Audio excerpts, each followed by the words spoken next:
আবৃত্তির জগতে প্রবেশ করেছেন 1972 সালে। কিংবদন্তি শিল্পী প্রদীপ ঘোষের কাছে আবৃত্তি শিক্ষার হাতে করি। পরবর্তীকালে আরেক কিংবদন্তি আবৃত্তি শিল্পী নীলাদ্রি শেখর বসুর প্রশিক্ষণ লাভ করেছেন প্রায় বছর 6। তারপর থেকে আজও চলেছে তার আবৃত্তি শিক্ষা। তিনি আজও শিক্ষা লাভ করেছেন অগ্রজ সমসাময়িক বন্ধু এবং অনুজ শিল্পীদের থেকে। চক্রতীর্থ নামক আবৃত্তি প্রতিষ্ঠানের কর্ণধার কিংসুক রায়চৌধুরী।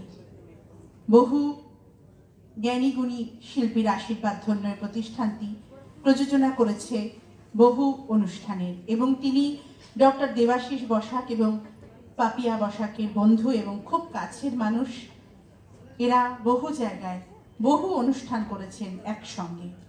এখন আমরা শুনব কিংসুক রায়চৌধুরীর কাছ থেকে আবৃত্তি পরিবেশন এবং একক সঙ্গীত পর্ণশ্রী সরকার বিশ্বাস এবং চিরাগ ব্যানার্জি।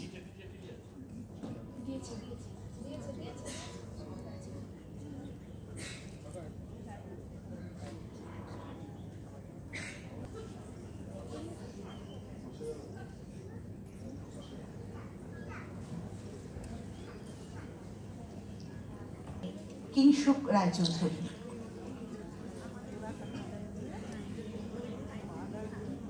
নমস্কার। প্রথমে আপনাদের জানাই আন্তরিক অভিনন্দন ও শুভেচ্ছা। পান্থ আমার খুব আপনজন।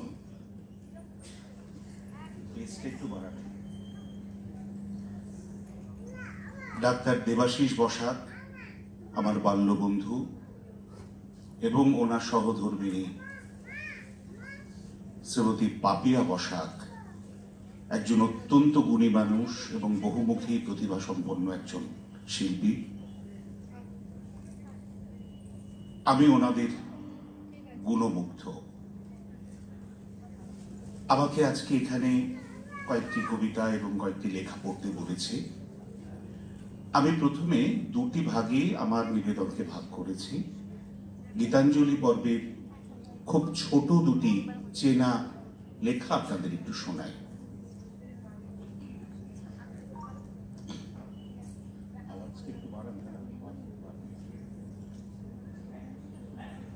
আমি বহু বাসনায় প্রাণপণে চাই, বঞ্চিত করে বাঁচালে মোরে, এ কৃপা কঠোর সঞ্চিত মোর জীবন ভরে। না চাহিতে মোরে যা করেছ দান, আকাশ আলোক তনু মন প্রাণ, দিনে দিনে তুমি নিতেছ আমায় সে মহাদানেরই যজ্ঞ করে। অতি ইচ্ছার সংকট হতে বাঁচাই মোরে। আমি কখনো বা ভুলি কখনো বা চলি তোমার পথের লক্ষ্য ধরে। তুমি নিষ্ঠুর সম্মুখ হতে যাও যে সরে, এ যে তব দয়া জানি জানি হায়। নিতে চাও বলে ফিরাও আমায়, পূর্ণ করিয়া লবে জীবন তব মিলনের যজ্ঞ করে। আধা ইচ্ছার সংকট হতে বাঁচাই মোরে। আধা ইচ্ছার সংকটে আমরা অনেকেই পড়ে থাকি। তাই আমরা কাজ শুরু করি, শেষ করি না, ভাবি কিন্তু এগিয়ে যাই না। তাই অন্তরে অন্তরে আমরা হতাশ হই, আমরা নেতিবাচক চিন্তার প্রভাবে প্রভাবিত হই। তাই রবীন্দ্রনাথ আমাদের শেখাচ্ছেন, অন্তর মম বিকশিত করো অন্তরতর হে। নির্মল করো উজ্জ্বল করো সুন্দর করো হে। জাগ্রত করো উদ্যত করো নির্ভয় করো হে। মঙ্গল করো নিরলস নিঃসংশয় করো হে। যুক্ত করো হে সবার সঙ্গে, মুক্ত করো হে বন্ধ। সঞ্চার করো সকল কর্মে, শান্ত তোমার ছন্দ। চরণ পদ্মে মম চিত নিস্পন্দিত করো হে। নন্দিত করো নন্দিত করো হে, অন্তর মম বিকশিত করো অন্তরতর হে।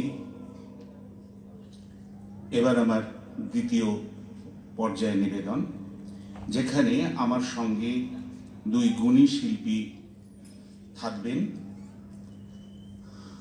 আমরা কয়েকটি লেখা, আমি লিপিকা কাব্যগ্রন্থের 3টি রচনা পড়ব, তার মাঝে ওরা গানগুলি করবেন।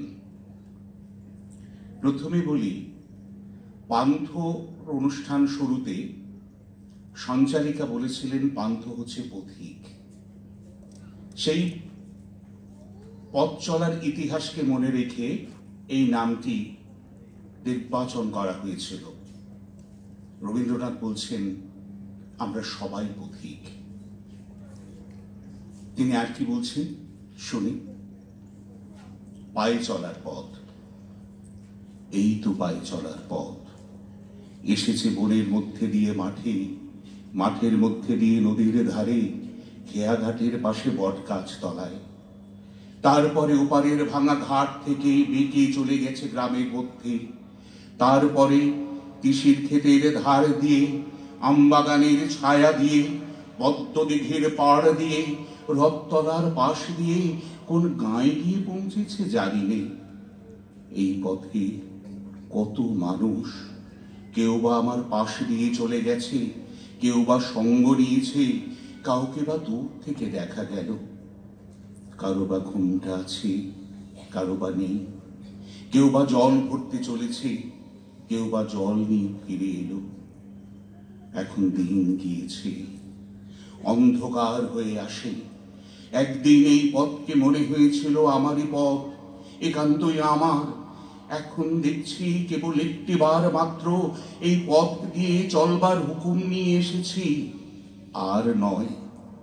নেবুতলা উজিয়ে সেই পুকুর পার, দ্বাদশ দেউলের ঘাট, নদীর চর, গোয়াল বাড়ি, ধানের গোলা পেরিয়ে সেই চেনা চাউনি, চেনা কথা, চেনা মুখের মহলে আর একটি বারও ফিরে গিয়ে বলা হবে না এই যে এ পথ যে চলার পথ, ফেরার পথ নয়। আজ ধূসর সন্ধ্যায় একবার পিছন ফিরে তাকালুম, দেখলুম এই পথটি বহু বিস্মৃত পদচিহ্নের পদাবলী, ভৈরবীর সুরে বাঁধা। যতকাল যত পথিক চলে গেছে, তাদের জীবনের সমস্ত কথাকে এই পথ আপনার একটি মাত্র তুলি রেখায় সংক্ষিপ্ত করে এঁকেছে। সেই একটি রেখা চলেছে সূর্যোদয়ের দিক থেকে সূর্যাস্তের দিকে, এক সোনার সিংহদ্বার থেকে আরেক সোনার সিংহদ্বারে। ওগো পায়ে চলার পথ, অনেক কালের অনেক কথাকে তোমার ধূলি বন্ধনে বেঁধে নীরব করে রেখো না। আমি তোমার ধুলোয় কান পেতে আছি, আমাকে কানে কানে বলো। পথ নিশীথের কালো পর্দার দিকে তর্জনী বাড়িয়ে চুপ করে থাকি। ওগো পায়ে চলার পথ, এত পথিকের এত ভাবনা, এত ইচ্ছা, সেসব গেল কোথায়? বোবা পথ কথা কয় না, কেবল সূর্যোদয়ের দিক থেকেই সূর্যাস্ত অবধি ইশারা বেলে রাখে। ওগো পায়ে চলার পথ, তোমার বুকের উপর যে সমস্ত চরণপাত একদিন পুষ্প বৃষ্টির মতো পড়েছিল, আজ তারা কি কোথাও নেই? পথ কি নিজের শেষ কি জানে, যেখানে লুপ্ত ফুল আর স্তব্ধ গান পৌঁছল, যেখানে তারার আলোয় অনেক পান বেদনার দেয়ালি উৎসব।